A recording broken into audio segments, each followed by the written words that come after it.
There's not a Newcastle fan in the land that can tell me that Lampard or Lucien Favre would be any better than Steve Bruce in trying to stave off relegation if it gets to that stage. Look, I mean, I'm very fond of Steve, despite the challenges we had in the past.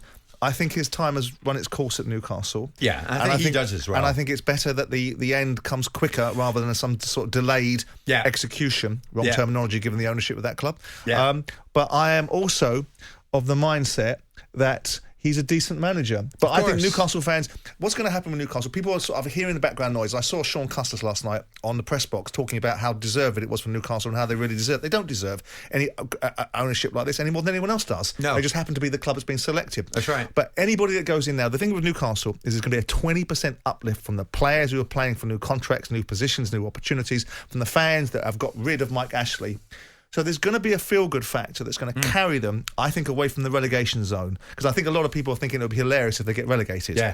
But I'm not sure that allowing Steve, for whatever reason, to stay there is going to help with the natural momentum that's there. But listen, these guys know what they're doing. I mean, I've seen some other people like David Bick, who I know has gone in there as an advisor. I know David. To Amanda, I saw him on the television alongside Amanda Stavely.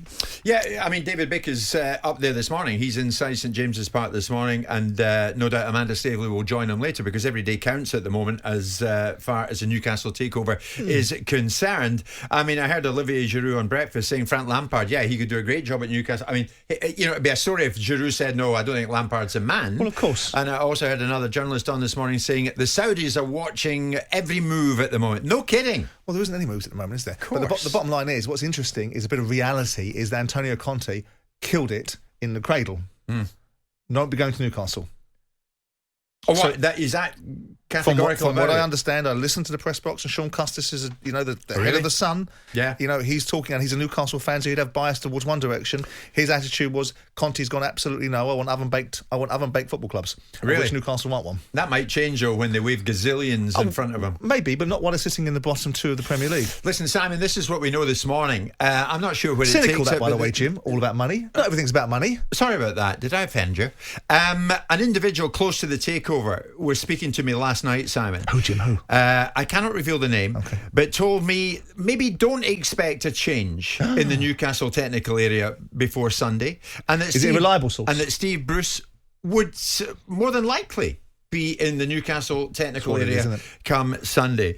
And then this morning, others within the football club were somewhat in the dark themselves, and they were saying, look, we don't honestly know. Let's see what today brings. I think that virtually is it, Simon. We're waiting for breaking news, but there are mixed messages coming out this morning. Can't we have like this famous Jim White clock with a tick down to when Brucey gets sacked? Oh, no. That got me into major trouble. What people don't realise, that actually happened at Sky when we were talking about, what was the club involved? It was Bury. And people went crazy. It was not my decision. Surprisingly. It was a production decision. I just happened to be the gullible clown standing in front of that particular set. Anyway, don't use the word gullible in conjunction with Newcastle. That's got nothing to do with nothing. That is the situation at the moment. It could well be that Steve Bruce is in charge. What would you do if you're Bruce at this moment? Just bide your time, just sit tight?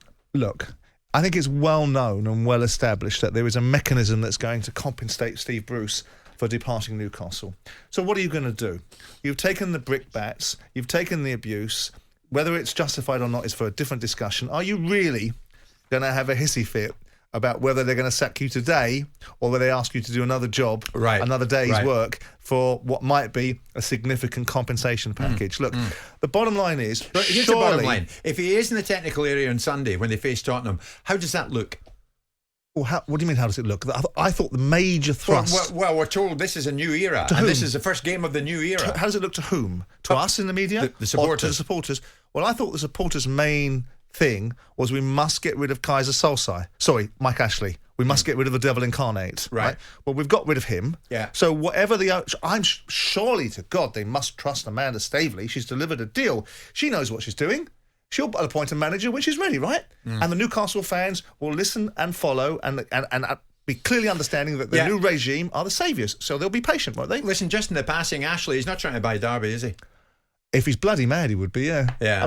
I mean, I would think that you've I had heard nothing last night that they've heard nothing from him. Listen, I don't think that's a real situation. That's a media suggested situation. That might be someone close to Mike just playing mischief. But he'd be out of his mind. Has he had 14 years of this crap? Yeah. Why would you want some more?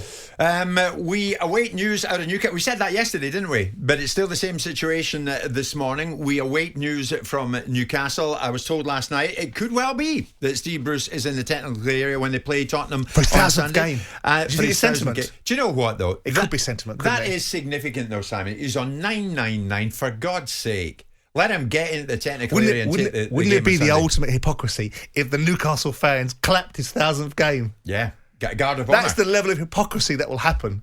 They'll give him a round of applause. Well, there's Phil Clark, one of a number of messages that are coming in this morning. Guys, I'll be honest with you, it's disgusting the way that Steve Bruce has been treated while still in a job. And especially, says Phil, by the media. Well, I suppose you've got a point there, but Phil, it's our job. We have to cover this. We have to stick close to it, and we have to speculate ourselves, because this is the nature of the business we are in. If it changes, and it might, we'll bring the news first and fastest to you right here on talkSPORT. There were far more disgusting things than discussing the compensation a manager might be getting, which runs into the millions. Yes, I know. How are you going to go over it, Steve? Oh, hang on, I've just looked at that. Yeah, I'm over it. Jim White and Simon Jordan, Monday to Thursday morning, 10 till 1. On AM, on DAB, via the talkSPORT app and on your smart speaker. talkSPORT.